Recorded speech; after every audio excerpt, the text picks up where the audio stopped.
Hello everyone, जैसे कि मैंने आपको पहले बताया था कि अगला सेशन हम आपके लिए हड़प्पा से संबंधित लेकर आएंगे।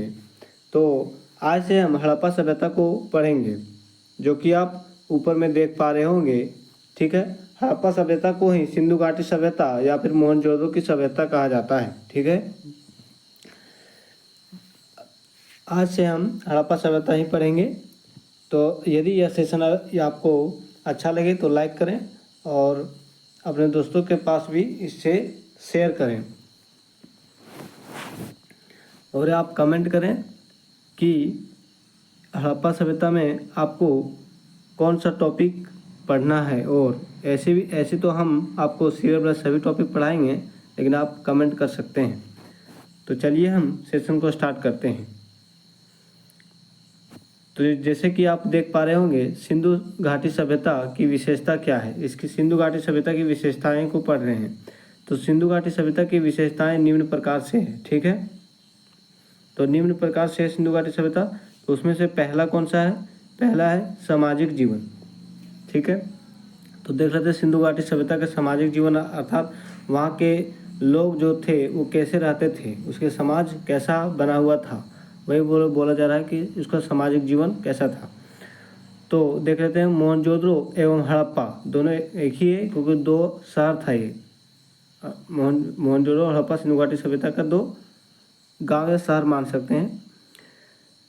कि खुदाई में जो वस्तुएं मिली है उससे हम सिंधु घाटी के लोगों की सामाजिक जीवन का अनुमान लगा सकते हैं कि वहाँ के लोग कैसे रह सकते थे। हम लोग तो उस टाइम थे नहीं जो हम देख पाते कि हड़प्पा सभ्यता के लोग कैसे रहते थे। जो खुदाई करने से, उस स्थान की खुदाई करने से जो अवशेष मिलते है, उसी से हम अनुमान लगा सकते हैं, वही बोला गया है। आगे देखते हैं आगे क्या है। ठीक है। खुदाई में मिली वस्तुओं के अनुसार सिंधु घाटी के पुरुष धोती पहनते थे। ठीक है। सिंधु घाटी की सभ्यता में जो पुरुष थे वो धोती पहनते थे, और ऊपर मतलब शरीर के ऊपर, नीचे तो धोती पहनते थे और शरीर के ऊपर चादर या शाल ओढ़ते थे। ठीक है। कोई shirt full pant jeans top वगैरह वगैरह कुछ नहीं हुआ करता था। ठीक है। आभूषण स्त्रियों के लिए क्या था? स्त्री आभूषण करते थे एवं पुरुष दोनों पहनते थे। ठीक है। पुरुष भी आभूषण थोड़ा बहुत करते थे। आभूषणों में अंगूठी, गले का हार, करधनी और कड़ा थे। करधनी आने की जो कमर में पहना करते थे। आजकल तो नहीं यह आपको नहीं दिखता है। बहुत अमीर घराने में यह करधनी दिखाई देता है, जो कमर में पहना जाता है। ठीक है। तो आगे देखते हैं। आई होप कि आपको यहाँ तक समझ में आया होगा। ठीक है। अगला देखते हैं आगे क्या है। आभूषण में क्या क्या रहा करते थे? तो आभूषण में सोना चांदी जैसे बहुमूल्य रत्नों से बने थे। जो आभूषण से गले का हार था, कमर का था, कड़ा था, जितने भी थे सब सोने और चांदी से बना हुआ करते थे। सोचो कि उस टाइम में लोग कितना अमीर थे कि सोना चांदी उस टाइम पहनते थे, और हम लोग अभी लोहा भी नहीं पहन पाते हैं। वे लोग कई प्रकार के पाउडर, सुगंधित तेल का प्रयोग करते थे। ठीक है। वह जो वे लोग थे कई तरह के पाउडर, सुगंधित तेल का प्रयोग करते थे, जिस तरह से हम लोग भी ब्यूटी पार्लर कह सकते हैं अपने ही समाज के हिसाब से। तो आगे देखते हैं हम। ये आपको साफ शब्दों में कह दें, उस टाइम हड़प्पा सभ्यता बहुत ही अधिक डेवलपमेंट था। ठीक है। दूसरा है आर्थिक जीवन। आर्थिक जीवन कैसा था उसका? हड़प्पा निवासियों के प्रमुख व्यवसाय कृषि व पशुपालन थे। कृषि जो कि खेती बाड़ी करता था। ठीक है। और पशुपालन जो पशुओं को पालता था। ठीक है। पशुपालन का जो पशु, उस टाइम का पशु जो था नीचे है, अब आपको बताएंगे। इसके अतिरिक्त वस्त्र बुनना, यहाँ बोलना लिखा गया है, सॉरी, यहाँ बुनना आप कर लेंगे। बुनना जो हाथों से वस्त्र को बुना जाता है। ठीक है। अभी भी गाँव में कहीं दिखाई देता है। बर्तन बनाना, जो कुम्हार लोग बर्तन बनाते हैं, अभी भी कहीं पर गांव में बनाया जाता है, लेकिन अब धीरे धीरे ये सब समाप्त होते जा रहा है। आभूषण बनाना, व्यापार करना वहाँ के लोगों का प्रमुख व्यवसाय था। मतलब प्रमुख उसका व्यवसाय क्या था जीवन यापन करने के लिए? तो सबसे पहले कृषि था, दूसरा में पशुपालन था। ठीक है। कलर चेंज कर लेते हैं, कलर ब्लू ले लेते हैं। ठीक है। तो पहला कौन था? कृषि था, दूसरा पशुपालन था। ठीक है। और वह तीसरा वस्त्र बुनता था, और बर्तन बनाता था। यही उसका मुख्य कार्य था, मतलब काम करके अपना जीवन यापन करते थे। गाय, बैल, बकरी, भैंस, ऊँट आदि पशु पालते थे। पशु कौन कौन से पालते थे? जो यहाँ पशु दिखाया गया वो कौन कौन से पालते थे? तो गाय, बैल, बकरी, भैंस, ऊँट। ठीक है, आगे की ओर देखते हैं। आई होप कि यहाँ तक आपको समझ में आया होगा। तीसरा है धार्मिक जीवन। हड़प्पा से प्राप्त प्रमाणों से सिद्ध होता है कि वे लोग मूर्ति पूजक थे। वे लोग मातृदेवी, पशुपति, सूर्य, कुबड़, बैल आदि की पूजा करते थे। तो वे लोग किस किस की पूजा करते थे? तो सबसे इम्पोर्टेंट है मातृदेवी, जो कि सबसे यहाँ पर मातृदेवी है, यहाँ पर है, सॉरी। तो यहाँ पर मातृ सबसे इम्पोर्टेंट है, ये सब परीक्षा में पूछा जाता है। और दूसरा है पशुपति, सूर्यदेव का आज भी हम लोग करते हैं। कुबड़ का, पशुपति शिव को ही बोला जाता है। ठीक है, आदि की पूजा करते थे। इसके अतिरिक्त खुदाई में एक मूर्ति में एक स्त्री के गर्भ से एक पौधा निकला हुआ मिला। वे लोग धरती देवी की भी पूजा करते थे। वो जो गर्भ से पौधा निकला हुआ संकेत करता है कि वो पृथ्वी है, जो कि पृथ्वी से पेड़ निकला हुआ है। ठीक है, इसीलिए वो धरती माता की वो पूजा करते थे।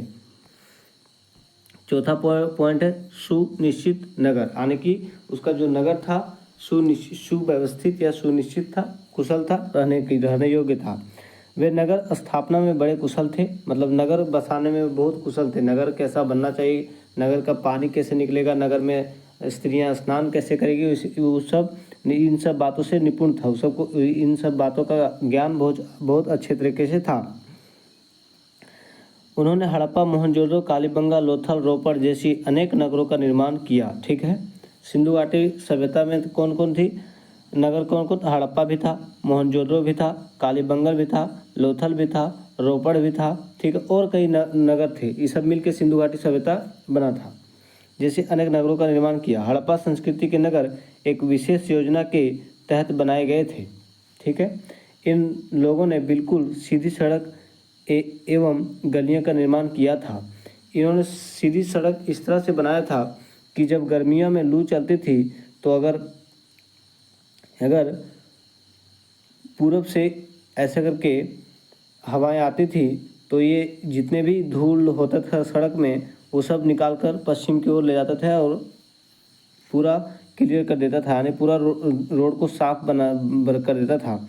और अगर कोई रोड को टर्न लेना है तो एकदम 90 डिग्री में मुड़ता था। जैसे कि हम बतावें तो अगर कोई रोड इस तरह से आ रहा है तो अगर टर्न लेना है तो डायरेक्ट 90 डिग्री में हुआ करता था, कोई भी हल्का फुल्का ऐसे मुड़ाव नहीं। ठीक है, इसलिए बोला जाता था कि सीधा हुआ करता था वहाँ की सड़कें और गलियाँ दोनों।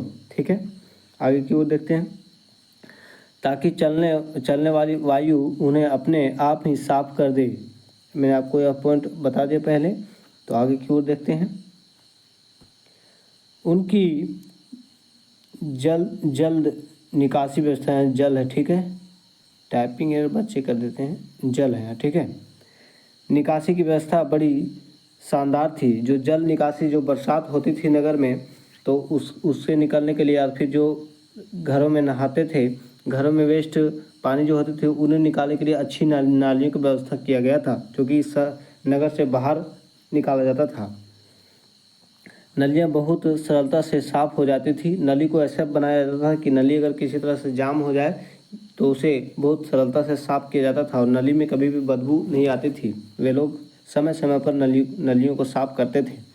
किसी भी भवन को अपने सीमा से आगे कभी भी नहीं बढ़ने दिया जाता था। जब कोई घर बनता था तो मान लो कि वहाँ के लोग ने यह सीमा साझा किया कि इस सीमा के उस पार कोई भी घर नहीं बनाएगा, इस सीमा के अंदर ही बनाएगा, तो इस सीमा के अंदर ही घर बनाया जाता था, इससे बाहर नहीं। ठीक है, लेकिन आजकल ऐसा नहीं होता है।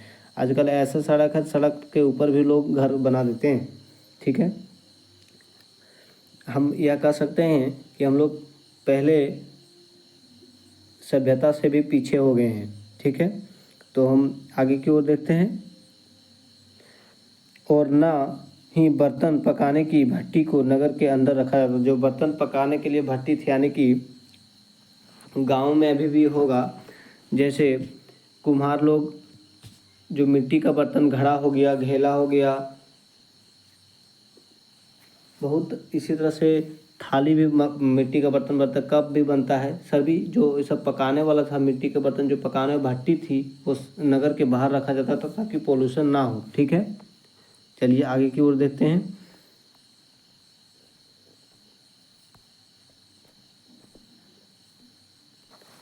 तो पाँचवा नंबर में है सुव्यवस्थित सुव्यवस्थित निकास व्यवस्था, जो कि जल निकालने की तकनीक जो मैंने पहले बता दिया वो यहाँ पर है। सिंधु घाटी सभ्यता के लोग सुबह स्थित एवं वैज्ञानिक ढंग से नलियों का प्रबंध करना जानते थे, पहले बता दिया। वे नलियों को खुला छोड़ने हानिकारक समझते थे, यानी कि नली बनते थे तो नली को खुला नहीं छोड़ते थे। खुला छोड़ने से वह समझते थे कि नगर में बहुत हानि हो सकता है। ठीक है, अतः वे उन्हें ईंटों से ढक कर रखते थे। स्त्रियों को नालियों में राख या कूड़ा, ठीक है, रखा यहाँ लिखा गया राख होगा, ठीक है, राख, रा और राख, ठीक है, एवं कूड़ा डालने पर प्रतिबंध थी। वर्षा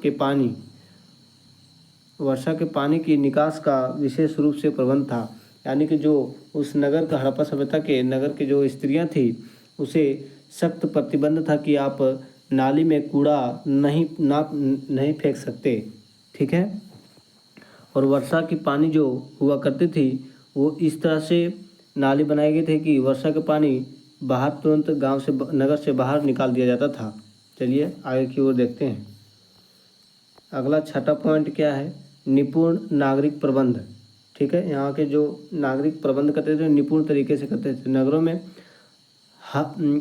में हर प्रकार का प्रतिबंध लोगों की आवश्यकताओं व सुविधाओं को ध्यान में रखकर किया जाता था। नगर में अच्छी नालियों के अलावा गर्मियों में प्रकाश का उचित प्रबंध किया जाता था। यात्रियों के ठहरने के लिए सारी होती थी। रात को नागरिकों की रक्षा के लिए पहरेदार भी होती थी। ठीक है, यानी कि इसमें बोला गया है कि हड़प्पा सभ्यता के जो नगर थे वहाँ प्रकाश की व्यवस्था थी, यानी प्रकाश यानी कि लाइट। ठीक है, और जो आते जाते थे दूसरे नगर से उसे ठहरने के लिए भी सारी बनाया गया था। ठहरने की जगह सारी बोला जाता है। ठीक है, और नगर की रक्षा के लिए पहरेदार हुआ करते थे। ठीक है, जो कि आज हम लोग इंडियन आर्मी बोलते हैं। ठीक है, आगे कोई भी व्यक्ति अपने घर का कूड़ा नाली या गली में नहीं फेंक सकता है, देख लिखा गया है। कूड़ा नगर के बाहर गड्ढे में डाला जाता था। ठीक है, यहाँ आप सुधार लेंगे। ठीक है, आगे की ओर देखते हैं। 7वां नंबर में है क्या है, स्त्रियों की दशा। मातृ देवी की मूर्ति मिलने के कारण सदैव समाज मातृसत्तात्मक माना जाता था, माने कि वहाँ जो मातृ देवी की मूर्ति मिली थी जिससे लोग मातृ देवी की पूजा भी करते थे और महिलाओं को सम्मान करते थे। वहाँ जो मातृसत्तात्मक थी, यानी कि महिला की बहुत इज्जत करता था।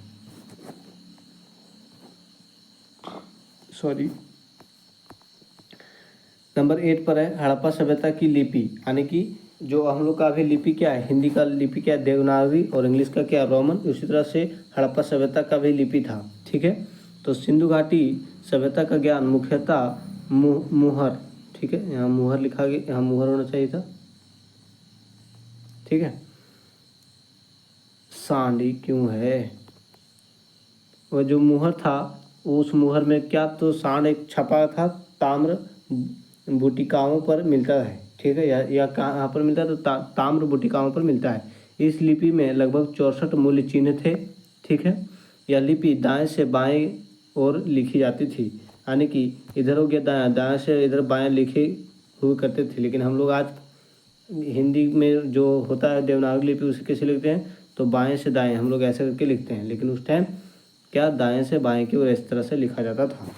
तो चलिए आपको हम हड़प्पा सभ्यता की विशेषता के बारे में बता दिया। यदि आपको यह सेशन अच्छा लगे तो इसे लाइक करें और अपने दोस्तों के पास शेयर करें। ठीक है, आपको एक बार फिर से बता दूं कि 12th सिलेबस के अकॉर्डिंग पूरा मैं आपको सभी सब्जेक्ट एक एक करके इसी चैनल पर पढ़ाऊँगा। आप इस चैनल से जुड़ जाएं और टेलीग्राम चैनल में सॉरी इसी इसी सेशन के डिस्क्रिप्शन में टेलीग्राम चैनल का लिंक है। यदि आपको PDF चाहिए तो टेलीग्राम चैनल से आप जुड़ जाएं, ठीक है।